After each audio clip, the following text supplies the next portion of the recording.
வாவர் அவரோட வீட்ல இருந்து போலீஸ் ஸ்டேஷனுக்கு கிளம்பிட்டு இருக்காரு. வாவர் வீட்ல அவங்க அம்மாவும் தங்கச்சியும் இருக்காங்க. வாவரோட அப்பா ஜெயில இருக்காரு போல. ஏன்னா வாவர் எஸ்கச்சுவா ஆனதுனால அவங்க அம்மா பூசணிக்காய் அல்வா செஞ்சு கொடுத்துட்டு, நம்ம குடும்பத்து மேல 25 வருஷமா இருந்த கரையை நீ அழிச்சிட்ட, இந்த விஷயம் அப்பாக்கு தெரிஞ்சா ரொம்ப சந்தோஷப்படுவாரு. இந்த தடவை மனு போட்டு அப்பாவை பார்க்கும்போது இதை கண்டிப்பா சொல்றேன் அப்படின்னு சொல்றாங்க. அப்படியே உனக்கு ஒரு கல்யாணம் மட்டும் ஆயிடுச்சுன்னா அப்படின்னு வாவரம்மா சொல்ல, அதுக்கு வாவர் டென்ஷனாக, சரி சரி கோவப்படாத, நான் எதுவும் சொல்ல அப்படின்னு வாவரம்மா வாவர்கிட்ட சொல்லிடுறாங்க. வாவரும் அங்க இருந்து ஸ்டேஷனுக்கு கிளம்பிடுறாரு. அடுத்து முரளியும் ராஜாவும் கார்ல வந்துட்டு இருக்காங்க. ராஜா ரொம்ப ஜாலியா பாட்டு பாடிட்டே கார் டிரைவ் பண்ண, முரளி பக்கத்துல உட்காந்துக்கிட்டு மாத்திரை போட்டு வந்துட்டு இருக்காரு. நான் கூட ரொம்ப டென்ஷனா மாத்திரை போடும் பிபி மாத்திரைன்னு நினைச்சேன், கடைசியில பார்த்தா பேதி மாத்திரையா. வாவர் எஸ்கச்சு ஆயிட்டாருன்னு தெரிஞ்சதும் வயிற்ற கலக்கி போக ஆரம்பிச்சுதான் இன்னும் நிக்காம போயிட்டு இருக்கான். அப்ப போன எபிசோட்ல முரளி வயிற்றுல புளியவே கரைச்சிருச்சுன்னு நம்ம சொன்னது கரெக்ட் தான் போல. முரளி ராஜா கிட்ட நீங்க என்ன இவ்வளவு ஜாலியா வந்துட்டு இருக்கீங்க, கொஞ்சம் கூட பயப்படாம அப்படின்னு கேட்க, அதுக்கு ராஜா, உனக்கே எப்படி இருக்குன்னா அவனோட பரம விரோதி, எனக்கு எப்படி இருக்கும், எப்படியும் வச்சுதான் செய்ய போறான்னு ஆயிடுச்சு, அப்புறம் எதுக்கு பயப்படணும், அவன் செய்யறது அவன் செய்யட்டும், நம்ம செய்யறது நம்ம செய்வோம் அப்படின்னு சொல்றாரு. ஸ்டேஷனுக்கு இவங்க லேட்டா போக வாவர் இவங்களுக்கு பனிஷ்மெண்ட் கொடுக்க, ராஜா அவரும் செய்யாம முரளியும் செய்ய விடாம உள்ள போயிடுறாரு.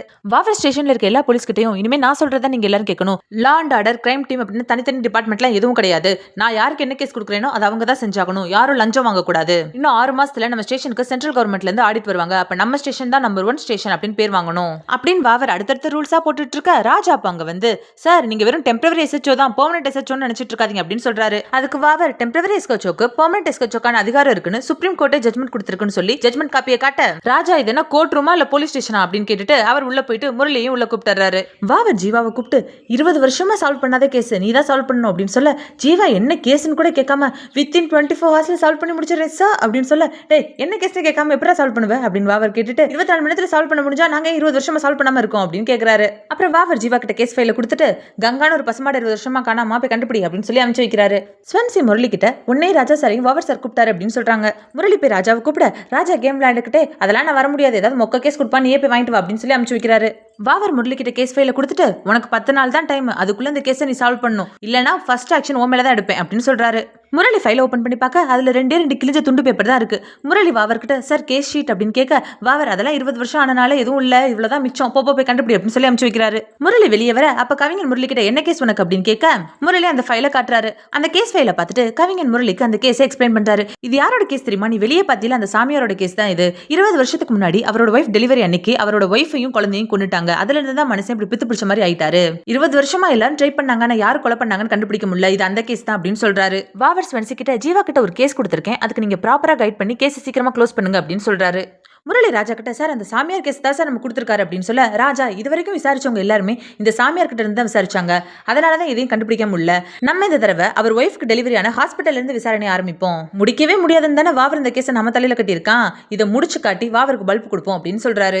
ராஜா அப்படி முக்கியமான விஷயம் பேசிட்டு இருக்க, முரளி ராஜா கிட்ட, சார் நான் ஒரு சிகப்பு கலர் வாட்ச் கட்டியிருப்பேன்ல பாத்தீங்களா அப்படின்னு கேட்க, அதுக்கு ராஜா போய் வாவர் சார்ட்ட கம்ப்ளைண்ட் கொடு, கண்டுபிடிச்சு கொடுப்பாரு அப்படின்னு சொல்றாரு. ஸ்வன்சியும் ஜீவாவும் பசுமாடு காணன்னு கம்ப்ளைண்ட் கொடுத்தவங்க வீட்டுக்கு போறாங்க.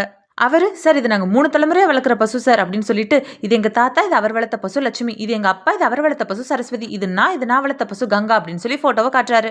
பொங்கல் அன்னைக்கு அதை களவாண்டுட்டு போயிட்டாங்க அப்படின்னு சொல்றாரு. மாட்டுக்கான அங்க அடையாளங்கள் ஏதாவது இருக்கான்னு ஜீவா கேட்க, அதுக்கு அந்த ஓனரு, கங்கா கருப்பு கலர் மாடு, நெத்தியில நிலா வடிவத்துல வெள்ளையா அச்சு இருக்கும் அப்படின்னு சொல்றாரு. யார் மேலேயாவது உங்களுக்கு சந்தேகம் இருக்கா அப்படின்னு ஜீவா கேட்க, ஒரு நாள் டீ கடைக்கு பால் ஊத்த போறப்போ ஒருத்தன் வண்டியில வந்து இடிச்சுட்டு பிரச்சனை பண்ணா, எனக்கு அவன் மேலதான் சந்தேகமா இருக்கு, அவன் ஒரு ஹிந்திக்காரன், அந்த சம்பவத்துக்கு முன்னாடியும் அவனை பார்க்கல, அந்த சம்பவத்துக்கு அப்புறமா அவனை பார்க்கல அப்படின்னு சொல்றாரு. லலிதா ரெஸ்டாரண்ட்ல தேங்க்ஸ் டின்னர் கொடுக்க வெயிட் பண்ணிட்டு இருக்க, அங்க முரளியும் அந்த டூப்ளிகேட் மைம்பையும் வராங்க. லலிதா முரளி கிட்ட, நீ யாரு டூப்ளிகேட் வாட்ச் இல்ல அப்படின்னு சொல்ல, வாட்ச் தொலைஞ்சிருச்சு அப்படின்னு முரளி சொல்றாரு. லலிதா, உங்கள யாரு ஒரிஜினல் மைம்பைன்னு நானே கண்டுபிடிக்கிறேன் அப்படின்னு சொல்லிட்டு அங்க இருக்க 3 ஸ்லேட் எடுத்துட்டு ஆளுக்கு 1 கொடுத்துட்டு அவங்க 1 வச்சுக்கிறாங்க. லலிதா அன்னைக்கு நடந்த இன்சிடென்ட் பத்தி அவங்க கிட்ட கொஸ்டின் கேக்குறாங்க. லலிதா ஒவ்வொரு கொஸ்டினா கேட்க, அதுக்கு அவங்க 2 பேரும் ஸ்லேட்ல ஆன்சர் எழுதுறாங்க. லலிதா அதுக்கு அவங்களோட ஸ்லேட்ல மார்க் போடுறாங்க. அவங்க 2 பேரும் ஸ்லேட்ல எழுதுற ஆன்சரை வச்சு முரளி தான் தன்னை காப்பாத்தின மைம்பைன்னு லலிதா தெரிஞ்சுக்கிறாங்க. அதுக்கு அந்த டூப்ளிகேட் மைம்பாய், ஒரு அழகான பொண்ணு வந்து பேசினேன், சாப்பிட்டாவது போய்க்கிறேன் அப்படின்னு சொல்ல, முரளி அங்க பாருங்க இன்னொரு அழகான பொண்ணு இருக்காங்க அப்படின்னு சொல்லி அவரோட ஒய்ஃப் கிட்ட மாட்டி விட்டுறாரு.